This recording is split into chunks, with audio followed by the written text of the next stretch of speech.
This is not a video that is going to do anything good for my channel. I am wasting my own time by making this because I still have that like insanely long video that I'm still working on the script for, and I am wasting my own time by making this. But I have so much to say about this fucking movie that I need to make this video.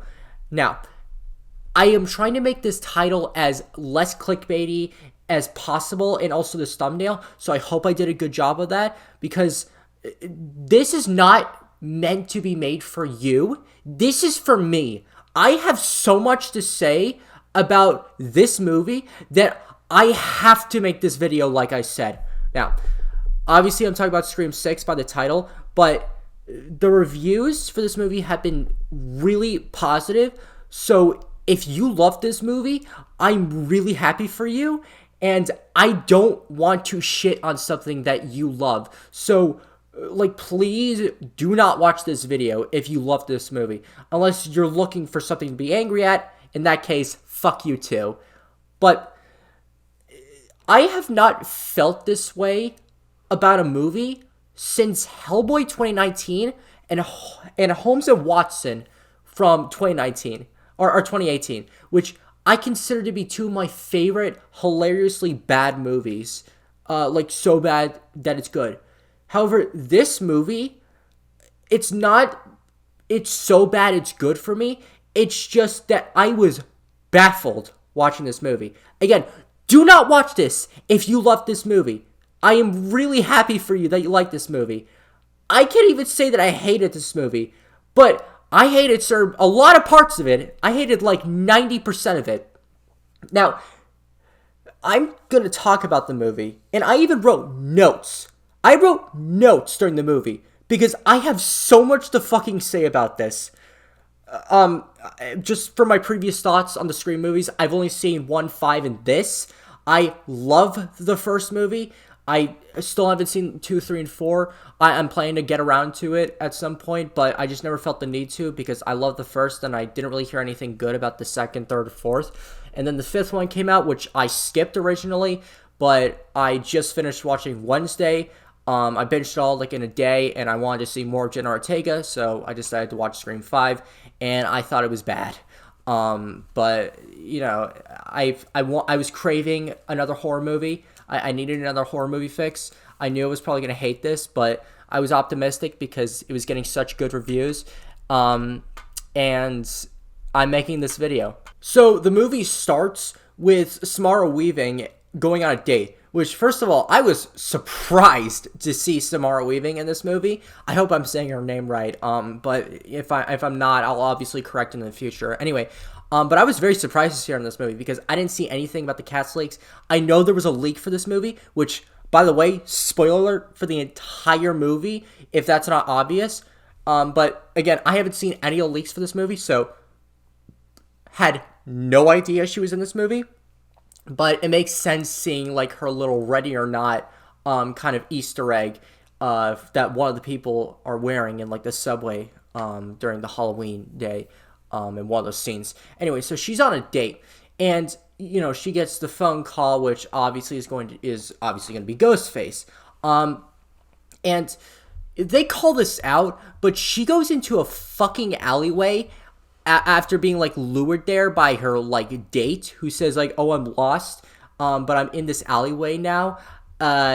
You know, it's weird how I don't see you and you don't see me." And she just fucking goes into the alleyway, and she's even supposed to be like a film teacher, which they call out saying like, "I can't believe you love slasher movies and you went into the alleyway," which again, they call it out, but come on, it's so fucking obvious. It's anyway. So that's the beginning of the movie. But they do something with that kill, which I was hearing that has never been seen before in a Scream movie, and I kind of agree. They show who Ghostface is in the first kill, which I was shocked to see. And you know, they play around with that for a bit, which I was thinking, okay, there's no way we're going to know who Ghostface is in the movie, but it would be very interesting if we know who Ghostface was, which eliminated all the mystery aspect in the movie, and we had to like watch our characters play cat and mouse to try, and try to figure out who Ghostface is while we know. It would kind of be like Knives Out in a sense, but they didn't do that, which, again, so the movie could happen. But the Ghost Face is played by none other than Flash Thompson from the Spider-Man movies, which again also surprised me. But I was kind of happy to see him, and he's killed by Ghostface. Again, I don't fucking understand the decisions of this movie. It's a horror movie. They're gonna make dumb decisions, but Jesus fucking Christ, they play hot or cold. And that's obvious, get the fuck out of there territory. And he doesn't. And of course he dies. Anyway, that's the opening of the movie. We get back to our like main characters, Jenna Ortega, her sister Sam, and these other two characters from the fifth movie, which I completely forgot about. I still don't remember who Chad is. I remember Mindy because she would not shut the fuck up, but I remember Chad. I don't remember Chad at all. I literally had to look him up during the movie to see like if he actually was in Scream 5, and he was. So that just shows how much of an impact he had on me in that movie. Anyway, so we meet up with Chad again, and there's this whole like fucking party that Jenna Ortega goes to, and Chad stops like a drunk sex from happening with Jenna Ortega and such.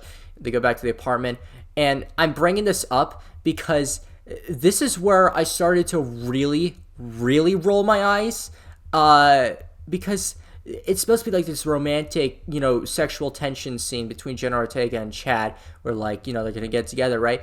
And the fucking music is playing in the background, not for us, for the characters, and I swear to God, that's Taylor Swift, but it's a love song, so it's like, how fucking cheesy can you get? Anyway, that made me roll my eyes so much. And the later that stops, there's a lot of, I didn't laugh once in this movie. There's a lot of other jokes in this movie that just I did not find funny at all. And skipping all that, we go back to Sam's character, who finally goes to the fucking apartment where Flash Thompson and his friend were killed by Ghostface. And I shit you not, no irony, no self-awareness, this was 100% Taylor Swift. There was a feel-good Taylor Swift song faintly playing in the background while Sam sees this fucking police tampered crime scene playing in the background. There is no self-awareness in this scene. It is faintly playing, and I know it is not self-aware because they pay no acknowledgement to it, and it disappears like 2 minutes into it being used, maybe even less. There is no self-awareness in that scene at all. Alright. Then we get to a therapist who, is killed. Then we get to Sam's therapist, who we saw at the beginning of the movie, but he was kind of an asshole, in a sense, like unreasonably so, that he was going to report Sam, to the police based on a bunch of theories, which, what the fuck are you talking about? These are just theories. I don't think that's actually legally allowed. I don't think that's legally allowed to report your patient based off of theories. I think you need a confession or cold hard proof. And this was just fucking Reddit. What the fuck? Later we meet up with him again, and he is killed by Ghostface by being a complete dumbass and putting his face to the door while there is this hooded figure clearly looming over it, and he's obviously killed by it. They steal Sam's files, which I don't even think come back into play. The police mention that Sam could be the killer because she took her own files and they wanted to get rid of the evidence, but this is never brought up again, so I don't know what the fuck the point that was.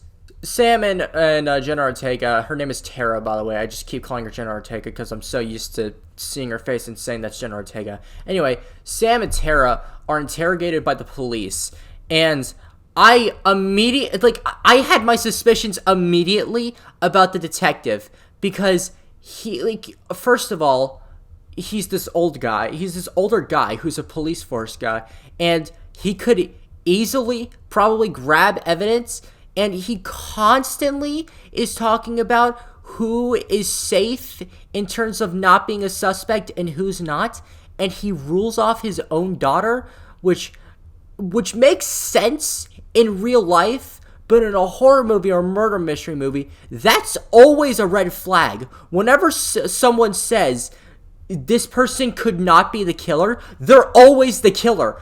That's exactly how I figured out who Scream 5's killer was. I only figured out one, and it was Richie, because there's this one part in the hospital. I'm sorry, I'm going off of different tangents. Blame it on my ADHD if you want. Anyway, but they're in the hospital, and Richie has like a perfect opportunity for Ghostface to kill him, and he doesn't, which made me immediately know, oh, he's the killer, because he obviously can't be the killer if he was attacked by Ghostface as well. Well, that's exactly what they do with this movie. We're saying, my daughter can't obviously be the killer, and she's the fucking killer. Again, I fucking, like, called it. And the detective, they were trying so hard to not make him the killer that I figured he was going to be. Anyway, there's that. We return to Sam and Tara's apartment where they're attacked by Ghostface. And this is where the movie starts to go even more off the rails.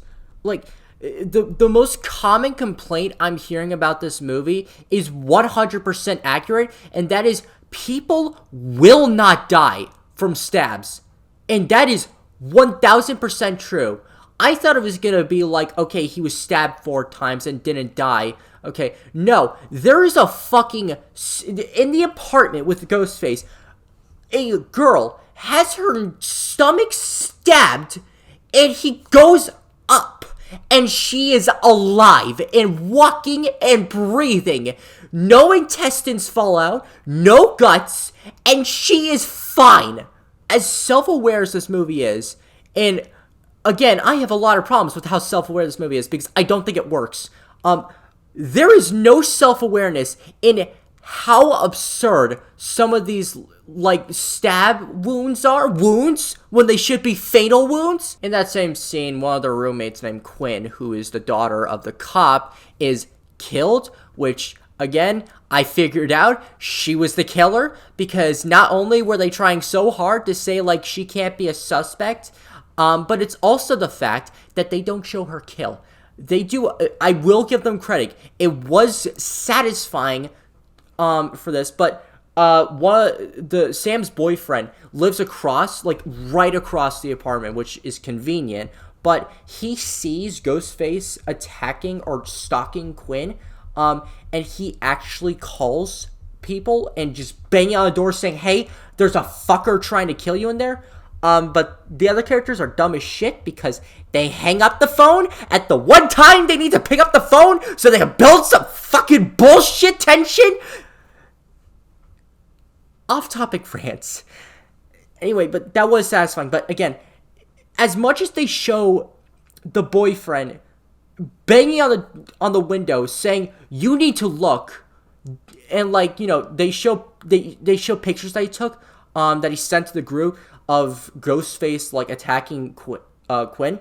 They never actually show what happens to Quinn before she's, like, thrown out of a door fucking bloody and shit. So I just figured, okay, they faked it, like Stu or Billy in the first movie, and I was right. Anyway, so I called that, but again, we get bullshit by the fucking girlfriend. Her name was Anika. The girlfriend just getting her stomach fucking cut and sliced open, and nothing comes out, and she fucking lives. And she doesn't even die from blood loss. She fucking dies from getting a ladder that she's on, like, trying to cross over to the apartment, shaken, and then breaks her own fucking neck on the way down and dies. Again, no intestines fall out from her fucking stomach being open, and, like, she lands on the ground. There's only blood from her head, nothing from the fucking open area. So the cop is taken off the case because his own daughter's killed and they can't have any connections, but he says a line that will come back later in the movie that nobody fucks with his family, and he'll kill them if they do. So there's that, which, haha, foreshadowing. Meanwhile, we also have Gail in the movie, who's been in the previous Scream movies. I didn't mention her because I honestly forgot about that she was in previous scenes, which, again, she was only there to set up that Gail's in this movie. Not really important. But she takes them to this lair, which they may have said it. This is on me if they said it, but I don't fucking know. She finds this lair that has blatant ghost face imagery, which if Gail found it, I don't know how anybody else didn't find this. They even say, like, it's because she's a reporter that she found this. You're telling me that some fucker in Manhattan didn't decide to go down an alleyway and like, just fucking take a smoke or something, and hit a crack or something, and see that shit? Nobody in the city of Manhattan. I call bullshit, alright? That's just me. Anyway, they see blatant ghost face imagery, and they go in.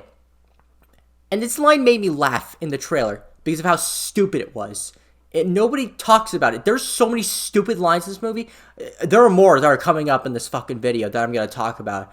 Anyway, but like, it turns out that this gigantic lair is a theater. But it's not a theater. It's a shrine. Woo! Which, again, made me laugh. And I think I got dirty looks for laughing at that because it was supposed to be a serious moment. But that line is so fucking stupid that I couldn't help but laugh. And this fucking, like, lair shrine is just a momentum to every single fucking, like, parody Scream movie, which are called Stab. And they just have every single previous Scream killing, which I wasn't familiar with all of them. I'm only familiar with 1 and 5, again, because I skipped out on 2, 3, and 4, so that's on me. But they have everything. They have every single thing, which, like, they mention this. They mention. I'm jumping ahead, I know, but they mention that the reason why all this shit is in this shrine, which was made by Richie from the previous movie. They mention that it's because the cops will take money for giving evidence, which may be true, which I'm not sitting the movie if that's true. I'm sitting the reality of that, which is fucking stupid. How the fuck would you give evidence of a serial killer case to this fucker on the black market? That's fucking stupid. But the killer is also a cop, so, he could have brought that home for show and tell for his kids. I don't know. But that's all there. And fucking Sam, I forgot to mention, she's the daughter of the first killer in the first Scream, Billy Loomis. And in the previous movie, she had, like, little visions of him talking to her. It is really, like, awful. I want to say it's awful, like, de-aging effect. If it's not, I apologize to the actor. But in this movie, that has to be de-aging because it looks really bad. Like, that has to be CGI. It looks really bad. But anyway, she's, like, talking to him, and she's, like, laying on the glass, and this is just where, like, the writing was just so awful in this movie. I started to begin predicting what they were going to say next, and there was, like, a full minute of 2 minutes silence where she's just, like, looking there, and I just mouth, "What are you doing?"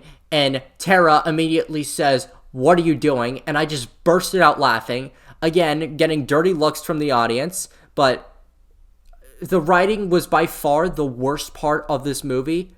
I cannot understate that. The writing was so unbelievably awful. But we're not even at my favorite scene yet. We're not even at that fucking scene yet. You better fucking brace yourself if you haven't seen it. I thought my favorite scene would be coming a little later, but I guess we're at it right now. So, in order to, like, trap the Ghostface killer, or, like, track down where he is or where they are, they try to use Tara and Sam as bait, and this would make sense, but in a movie so meta, and so, like, annoyingly self-aware, you would think they would have a smarter plan, but they don't. And they put Sam and Tara in the most obvious bait era. They put them in a fucking open park where, like, they are at least 20 fucking feet away from each person at least. And they are just walking around, looking around.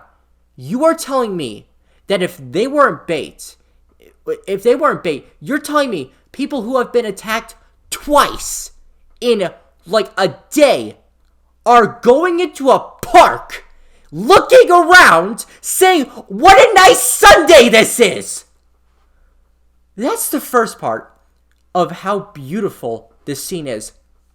The next part goes into the bullshit self-awareness. There's constant talk, which Scream is obviously known for, but there is constant talk in this movie about legacy characters and fucking, like, anyone can die, or just how self-aware shit is in horror movies, which I'll talk about the legacy characters thing in a second.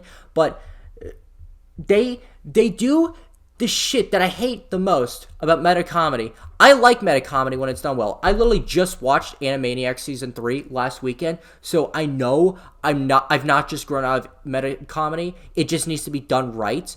And this movie does not do it right. They bring back one of the characters from Scream 4, which I was not familiar with. Her name is Kirby Reed, not Kirby from the Pink Little Puffball, but Kirby from the horror movie. And she's an FBI agent, so they try to have her track where the phone that Ghostface is going to call Sam and Tara on when they use them as bait, and it's only going to take her 15 seconds. And when Ghostface calls them, he points out, I know you're using me, I know you're just trying to use me as bait, which, if he was there, no shit, no fucking person who's been attacked twice would go to a fucking park and just dilly-daddle or rattle. That I did not mean to write that, but they were just... I can't fucking speak, I'm sorry. But they would not just dilly-daddle around casually. That's obviously bait. Anyway, but we find out later that she's not even in the same area. But he says, like, oh, I know you're just trying to use me. I know you're just trying to, try to get me to catch the bait. And I'm not falling for it. I know you're trying to track my location. And he talks long enough for them to track his phone, which pissed me off because, again, I hate it whenever meta-humor says, oh, look how isn't that stupid? And then immediately do it. They fucking do that so fucking much in the last movie and in this movie. And in this movie, they do it 2 seconds apart. Where he says, you're stupid for thinking I'm gonna fall for this, and he lets them do it. What the fuck? Now, truly, the magnum opus of this scene comes from the cop. The cop's actor, and I'm sure he's a lovely man in real life, but the cop's actor is so horrible at acting that it just puts the little cherry on top of this next part. Now, Sam and Tara are talking with the cop. Tara disappears for like 2 minutes, and Sam continues to talk with the cop. Now, Tara, this is like a chain of events. This is like the butterfly effect of pure, amazing bullshit. Tara disappears for 2 minutes. She not only finds the cop's car, which was parked definitely outside of the park. She not only drove it to where they were meeting in 2 minutes, quietly, without being noticed, but she also broke into a fucking cop's car. How the fuck do you break into a cop car without damaging it? It's perfectly fine. There is no indication of this being broken into. She just fucking opened the door, which again, what the fuck?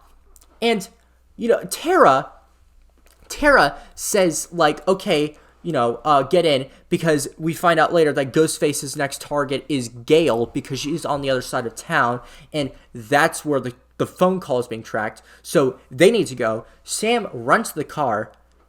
The cop, which I could not believe I was seeing, the cop could have, like, at this point, he could have walked to the car and met up with them. He decided, considering he is the killer, and considering he is a cop, you would think that he would not want them to get away. But instead, he fucking stops. He says, you can't do that, takes a couple of steps, stops again, looks around like, you know, like, oh man, what would happen if I found out, if my employers found out that they were taking my car. He then goes up again, stops again, and then goes to the car, stops, waits for Sam to roll up her windshield, then starts banging on the glass. Not even banging, just tapping, like, hey, you can't be in there. Stop it. Then they drive off without him fighting and just being like, again, like, that scene, I am not doing that scene justice. Nobody is talking about that scene. Nobody. And that scene needs to be studied in film class because they did everything wrong. They did everything you should not do in a movie, like, completely perfectly. They made meta humor and then immediately did it afterwards. They put their characters in a obvious bait situation. They needed to get someplace quick, so they take their sweet ass time in the car.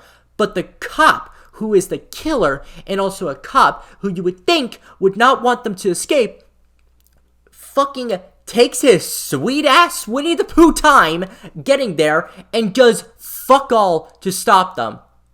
I do not understand how this movie got made and how I had to pay to see it. But, oh my god, I'm going to see it again with friends, and I'm going to study that scene, because that is a fucking awe-inspiring scene. Nobody is talking about that scene, and it needs to be talked about. It is a magnum opus of pure wrongness. Nobody is talking about that scene.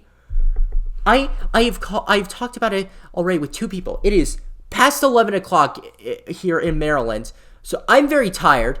But I've ranted about that scene to two people twice, at least for 10 minutes at a time. I'm doing it again.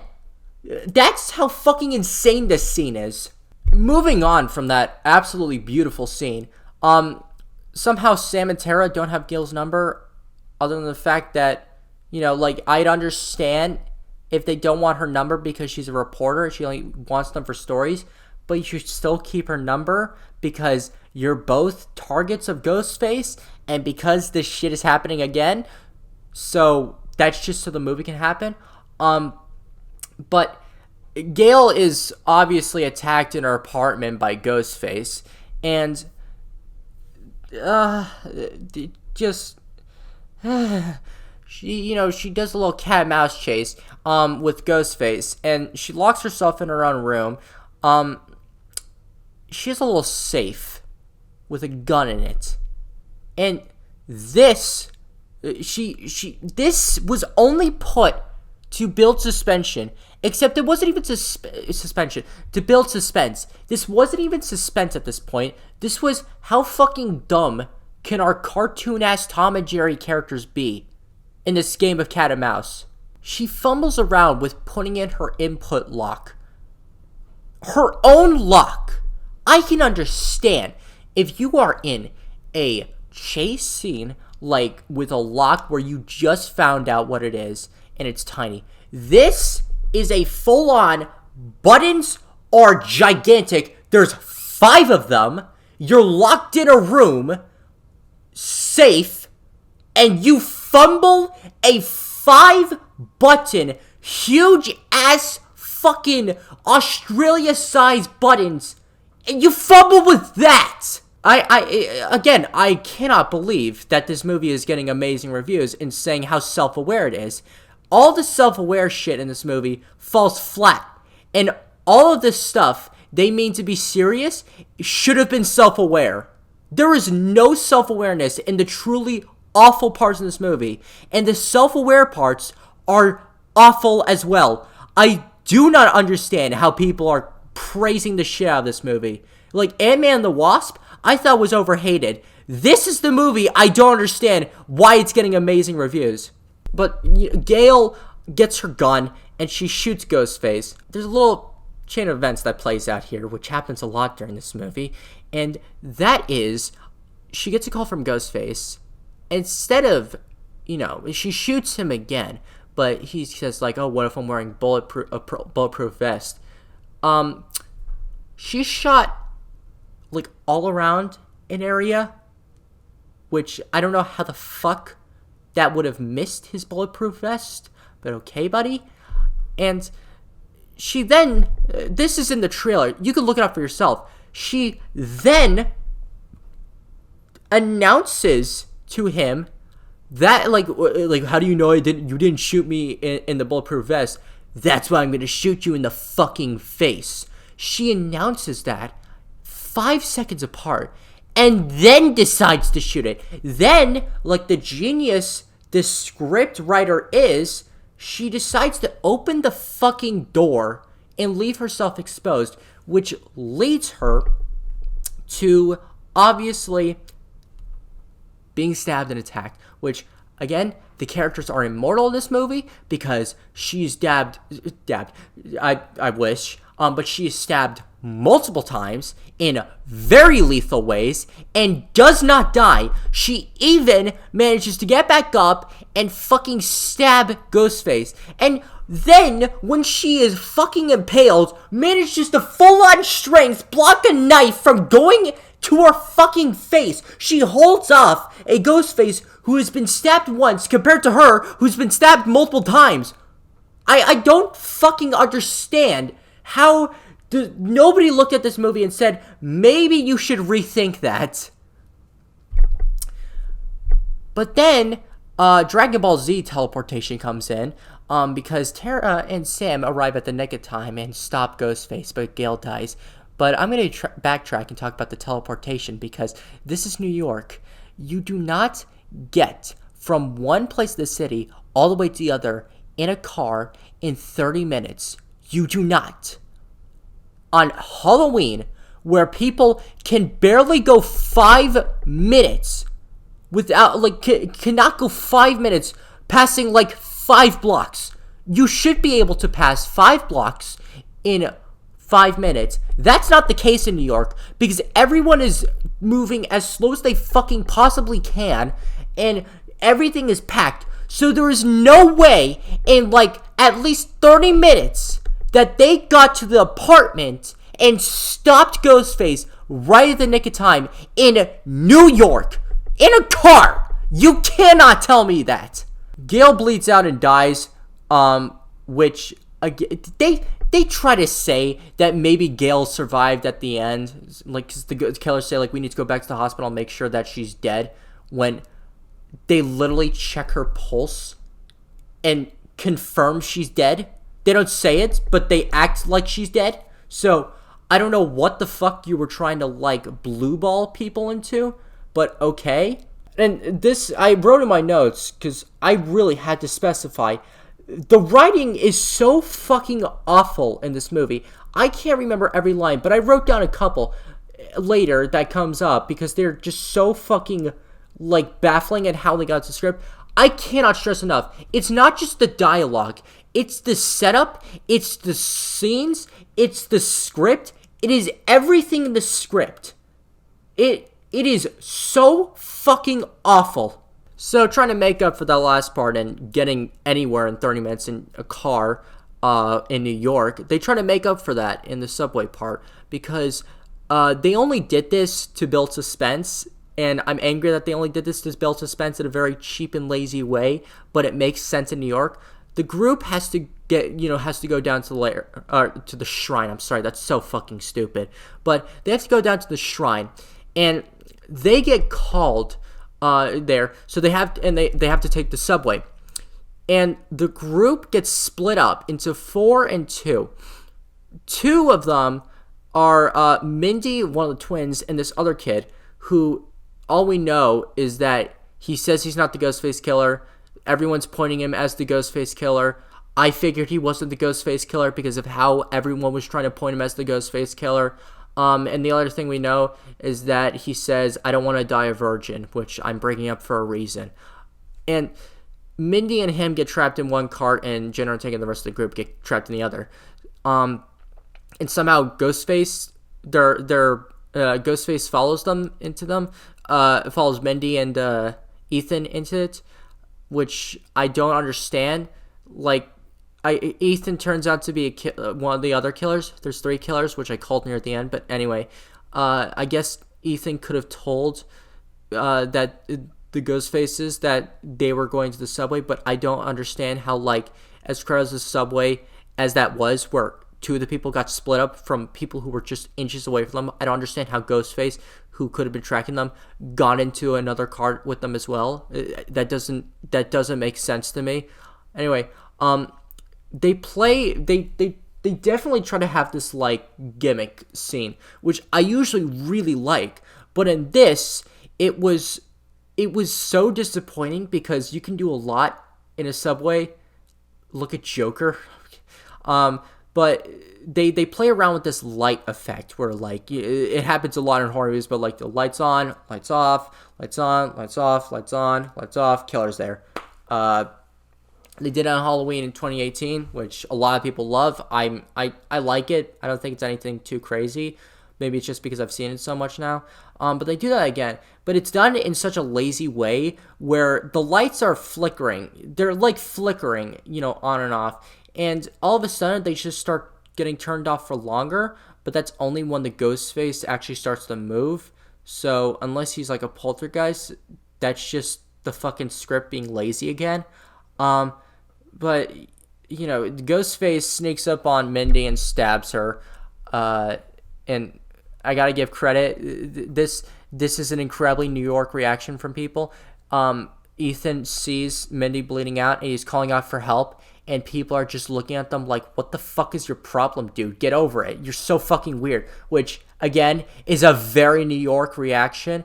And Mindy survives after being stabbed multiple times, which, again, bullshit. Meeting up at the final scene of the movie, Sam takes a knife from her father's display case to represent that she's becoming her father. It's not subtle at all. There's so much unsubtleness in this movie. It's insane. But she's representing that she's becoming her father, which they try to lead into. But we also have this little thing where, like, the cop calls and says, like, Kirby has been off the feds for 2 months now because she's been insane. So they try to, like, say it's like, oh, it's Kirby, which I thought at first, like, oh, it is Kirby. But then I realized, no, it's not. There's no way they would do that because they haven't shown her at all yet. And it would make no sense for her to hide behind a ghost face mask if they know it's her.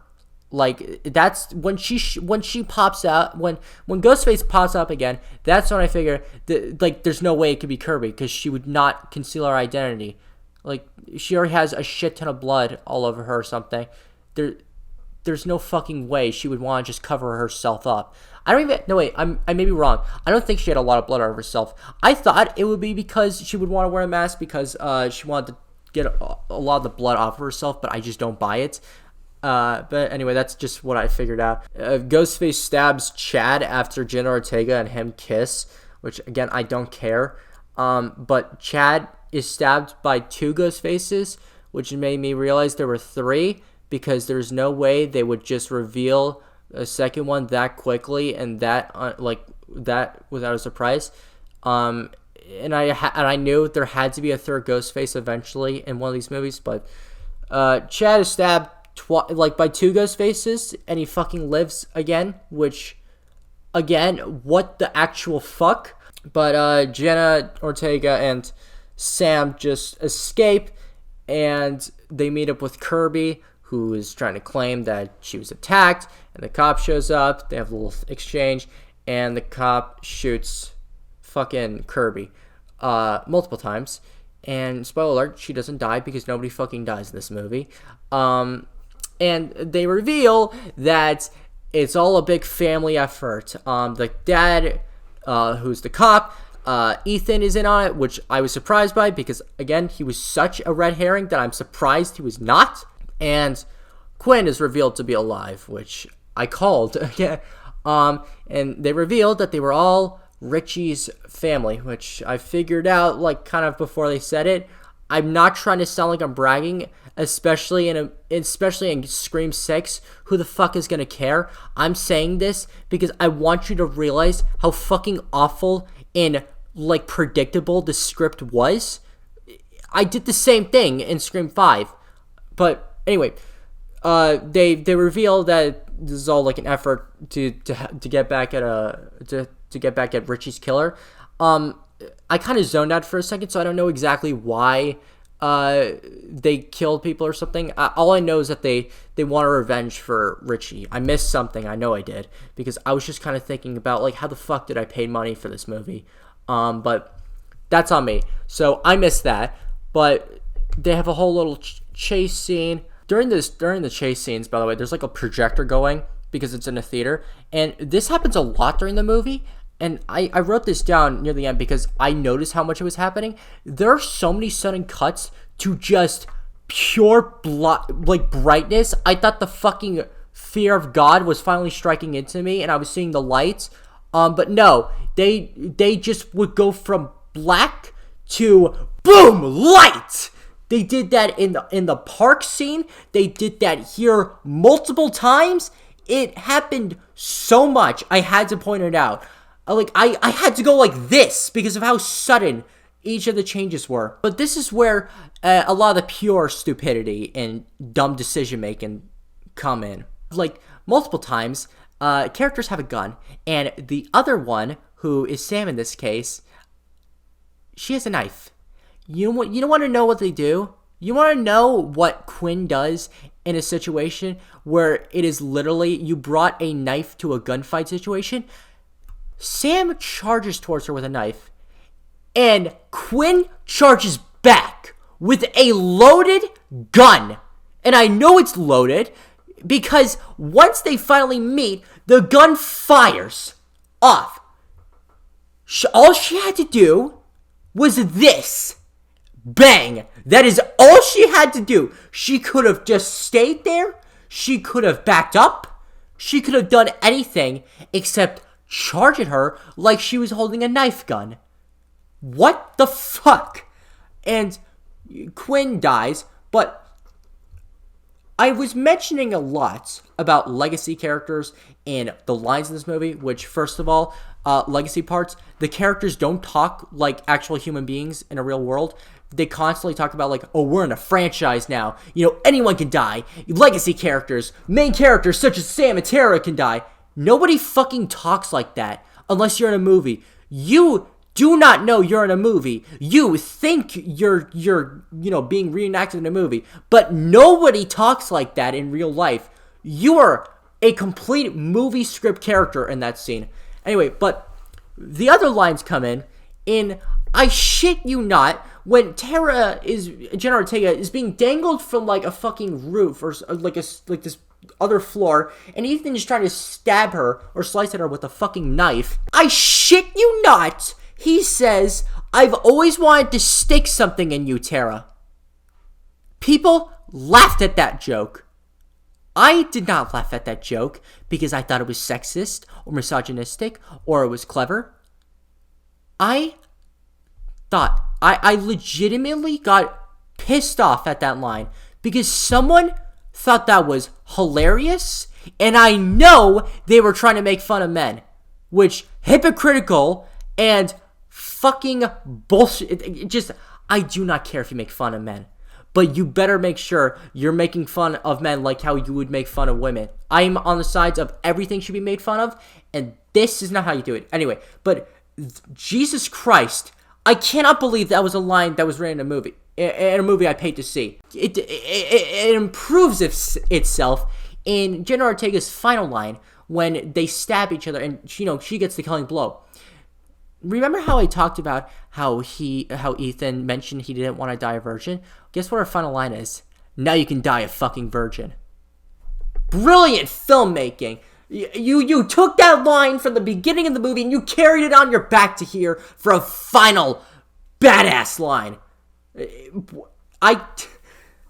This movie has a 94% audience rating on Rotten Tomatoes, which, first of all, fuck Rotten Tomatoes, but IMDb, which is the only review source I really use now, get this as 7.6, which is below good, but it should be way lower. And you gave this a 7.6 in a movie that has, in 2 minutes apart, I always wanted to stick something in you, Tara, and now you can die a virgin. This is getting amazing reviews. This is the best Scream ever made since the first one. Thank you! Fuck, I'm out of water. I better wrap this up. Holy shit, I've been going for 50 minutes. Yeah, I better wrap this up. I have not realized how I've been looking at the clock occasionally, but I do not realize how much I've been ranting. Wrapping this up, it's very again. There's more unsulness about Tara saying you need to let me go, literally let her go and take care of killing Ethan herself, which is the most unsubtle thing because there's common things about Tara saying you need to let me go and just let me do my own thing. Unbelievably unsubtle. I saw one of the killers still being alive for one last scare coming. I thought it was gonna be Quinn because they only shot her once in the head and nobody dies in this movie. But it turns out it was Ethan who was stabbed in the mouth, which he is the last one I would see being alive because Quinn was shot in the head and the cop was stabbed 17 times. But they could have survived that in this movie. Of course, the white man is evil. Yeah, I had to point that out because fuck you, Hollywood. This is just kind of where I lost it in the movie because I'm writing in all caps later. I first write, I can't believe how many people fucking survived. And then I write in all caps, how are Chad and Mindy immediately okay? What the fuck? Because Mindy, who was stabbed multiple times, is running back, happy as a clam, completely fine, after being stabbed and then sent to the hospital, running back into the movie, hoping everyone's okay, probably not 3 hours apart from when she was stabbed. The music choices and scenes, again, they play another song, I don't remember what, but it was a very bad choice again. Oh yeah, Mindy wears this shirt that's called Strong Female Lead, and it just made me roll my fucking eyes. I thought they forced the gay couple thing a little, which I'm all for having, gay people in movies. It's just I hate it whenever something is forced into a movie and is forced to have a spotlight on something where it's just just let them be normal people, right? If they're gay, they're gay. Who cares? Just don't, what I hate is whenever they say, look, they're gay. Aren't we great? Shut the fuck up. You're not brave. Anyway, so that is my I have to call this, that is my rant on Scream 6. And I hated a lot of this movie. I said fuck you at the end of this movie. I said fuck you at the post-credit scene because they, in the most lazy editing, they cut back to one scene. No fucking oh yeah, this is a new scene that we shot. No, this is literally cut from another scene that they just took out and spliced into the post-credit scene. It has Mindy saying not every movie needs to have a fucking post-credit scene. And I just, fuck you. I hated a lot of this movie, but I'm very glad I saw it because now I'm going to take people to see this and I'm going to admire this movie. Because I wanted a horror movie. I wanted to be pleasantly surprised by this movie. But now I can go in and I can laugh at this movie and I can admire that stealing police car scene in all of its glory. Again, I need that scene to be talked about.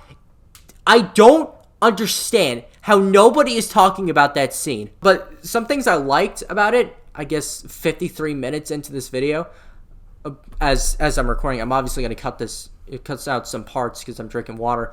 But I liked Ghostface. I like Ghostface. If this wasn't Scream or something, I definitely wouldn't have liked it. I definitely wouldn't like this, anymore. But I liked Ghostface. I always loved the voice actor. And I always like seeing him. I thought the kills were good.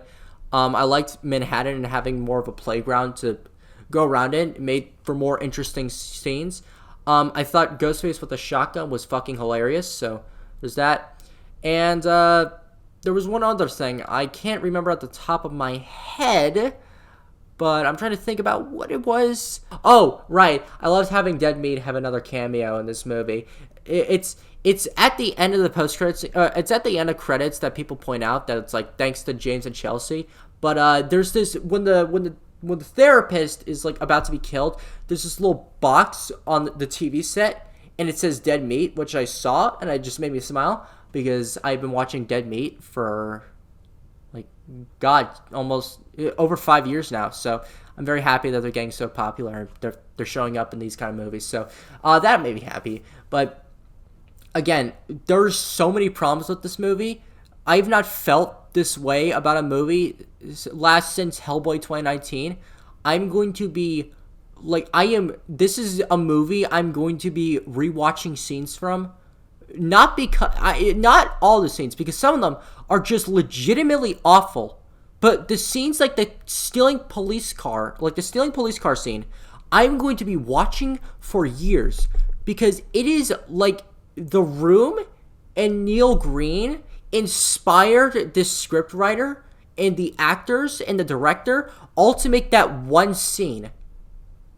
Please, for the love of God, talk about that scene. Spread that scene. It is fucking incredible. This video is almost an hour from the recording. I need to wrap this. I'm gonna wrap this up here. Again, I'm wasting my own time by doing this, but I needed to talk about this movie. I feel like most critical.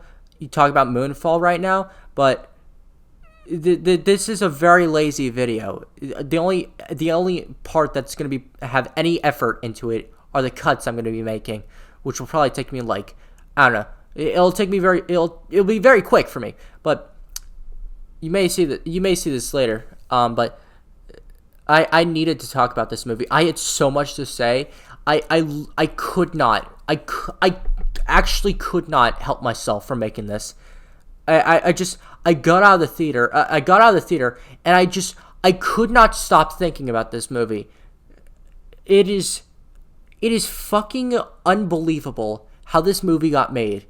And as much as I loved certain awful parts of it, there's so much legitimately awful parts of this movie that are not self-aware, and when they are trying to be self-aware, they still do it, and it's legitimately awful, and it's all being praised, which, again, if you made it to the end of this video, I applaud you, and you liked it, that's fine. You're allowed to like this. I just don't understand you. You're allowed to have wrong opinions, but you're allowed to like what you like. I don't like shitting on things that people like. This is just something I had to make. I haven't made this kind of video before. I don't want to make this a recurring thing because, again, it wastes my time, but I could not bottle this up. Anyway, I'm going to wrap this up. I hope the next time I see you, it'll actually be for it'll probably going to be 4-hour long edited video that's been taking me months now. But first I have to finish the script. So yeah, see you guys. I hope you enjoyed this. And again, please, for the love of God, spread awareness about that police car scene. Please. I am begging you. Please spread it. See ya.